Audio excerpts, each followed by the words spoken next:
ജമ്മുകാശ്മീരിൽ കഴിഞ്ഞ 48 മണിക്കൂറിനുള്ളിൽ പ്രത്യേക ദൗത്യസംഘം തകർത്തത് 5 ഭീകരവാദികളുടെ വീടുകൾ. ഇന്നലെ 2 വീടുകളും ഇന്ന് പുലർച്ചെ 3 വീടുകളുമാണ് തകർത്തത്. സ്ഫോടക വസ്തുക്കൾ ഉപയോഗിച്ചാണ് വീടുകൾ തകർത്തത്.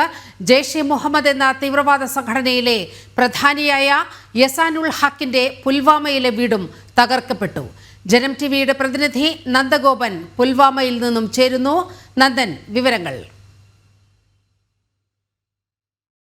ഞാനിപ്പോൾ നിൽക്കുന്നത് പുൽവാമ ജില്ലയിലെ മുറാനിൽ എന്നുള്ള സ്ഥലത്ത് യസാനുൽ ഹക്കിൻ്റെ വീട്ടിലാണ്. ആ വീടിൻ്റെ അവസ്ഥയാണ് ഈ കാണുന്നത്.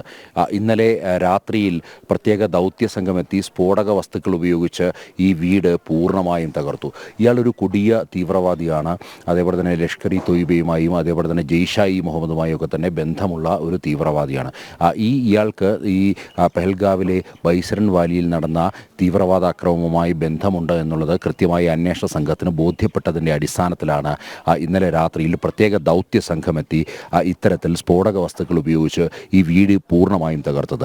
ഈ വീട് മാത്രമല്ല, ഈ വീട് തകർത്തപ്പോൾ ഇതിൻ്റെ സമീപ പ്രദേശത്തെ ഏതാനും വീടുകൾക്ക് കൂടി കേടുപാടുകൾ പറ്റിയെന്നുള്ളതാണ്. യഥാർത്ഥത്തിൽ ഈ മേഖലയിൽ കൂടുതലായിട്ട് തീവ്രവാദികൾ, അതായത് ഇവിടുത്തെ ആൾക്കാരുമായി സംസാരിച്ചപ്പോൾ അവരുടെ വികാരം മനസ്സിലാക്കിയപ്പോൾ ബോധ്യമായൊരു കാര്യം, ഈ മേഖലയിൽ ഏറ്റവും കൂടുതൽ തീവ്രവാദികളുള്ള ഒരു സ്ഥലം കൂടിയാണ് ഇത് എന്നുള്ളതാണ്. സ്വാഭാവികമായും ഇതൊക്കെ തന്നെ കരുതി കൂട്ടിക്കൊണ്ടാകും ദൗത്യസംഘം ഈ സ്ഫോടക വസ്തുക്കൾ ഉപയോഗിച്ച് ഈ വീട് ഇത്രമാത്രം തകർത്തത്. മറ്റ് 4 ഭീകരന്മാരുടെ വീടുകൾ കൂടി തകർത്തു. ഈ വീടുകൾ തകർത്ത എല്ലാ ഇടങ്ങളിലും നമ്മൾ ജനം ടി വി സംഘം എത്തിയിരുന്നു. പക്ഷേ മറ്റ് ഇടങ്ങളിലെ പോലെയല്ല, ഇവിടെ വലിയ രീതിയിലുള്ളൊരു സ്ഫോടനമാണ് നടന്നതെന്നുള്ളതാണ്.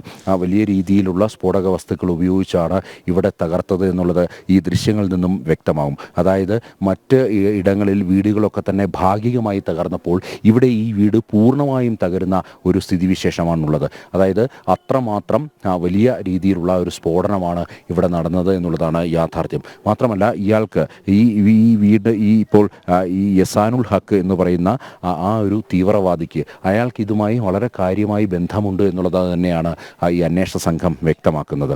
ഇന്നലെയും ഇന്നുമായി ഇതിനോടകം തന്നെ 5 ഭീകരവാദികളുടെ വീടുകളാണ് പ്രത്യേക ദൗത്യസംഘം തകർത്തത്. ഈ 5 വീടുകളും തകർത്തത് രാത്രിയിലാണ്. മാത്രമല്ല, ഈ യൂണിഫോമിലെത്തിയ പ്രത്യേക ദൗത്യസംഘം CRPFൻ്റെയും സൈന്യത്തിൻ്റെയും ജമ്മുകാശ്മീർ പോലീസിൻ്റെയും ആ പ്രത്യേക സംഘം, അതിൽ ഏറ്റവും എടുത്തു പറയേണ്ടത് സൈന്യത്തിൽ വളരെ അഗ്രസീവായി നിൽക്കുന്ന ഒരു വിഭാഗം എന്നുള്ളത് RR ആണ്, രാഷ്ട്രീയ റൈഫിൾസാണ്. അങ്ങനെ രാഷ്ട്രീയ റൈഫിൾസിലെ സേനാംഗങ്ങൾ കൂടി ഉൾപ്പെട്ട ഒരു സംഘമാണ് ഇത് തകർത്തത് എന്നുള്ളതാണ് അറിയാൻ കഴിയുന്നത്. ഞാൻ നേരത്തെ സൂചിപ്പിച്ചു, ഇതിനോടകം തന്നെ 5 പേരുടെ വീടുകൾ തകർത്തു. ഇന്നിപ്പോൾ സെയ്ദ് അഹമ്മദ് കുൽഗാമിലുള്ള സെയ്ദ് അഹമ്മദിൻ്റെ വീടും അതേപോലെ തന്നെ ഷോപ്പിയാനിലെ ചോട്ടിപ്പുരയിലുള്ള ഷാഹിദ് അഹമ്മദിൻ്റെ വീടും ഞാനിപ്പോൾ നിൽക്കുന്ന പുൽവാമ ജില്ലയിലെ മുറാനിലുള്ള യസാനുൽ ഹക്കിൻ്റെ വീടുമാണ് ഇന്ന് തകർത്തത്. ഇന്നലെ ആദിൽ ഹുസൈൻ ഠോക്കർ ഗുരിയിലാണ് അയാളുടെ വീട്. ഒപ്പം തന്നെ ആസിഫ് എന്നുള്ള ത്രാൽ എന്ന് പറഞ്ഞ സ്ഥലത്തുള്ള ആസിഫിൻ്റെ വീടുമാണ് തകർത്തത്. ഈ 5 പേർക്കും കൃത്യമായി ഈ ഭീകരവാദം അല്ലെങ്കിൽ ഈ ബൈസരൻ വാലിയിൽ നടന്ന തീവ്രവാദ ആക്രമണവുമായി ബന്ധമുണ്ട് എന്നുള്ളത് ബോധ്യപ്പെട്ടിട്ടുണ്ട്.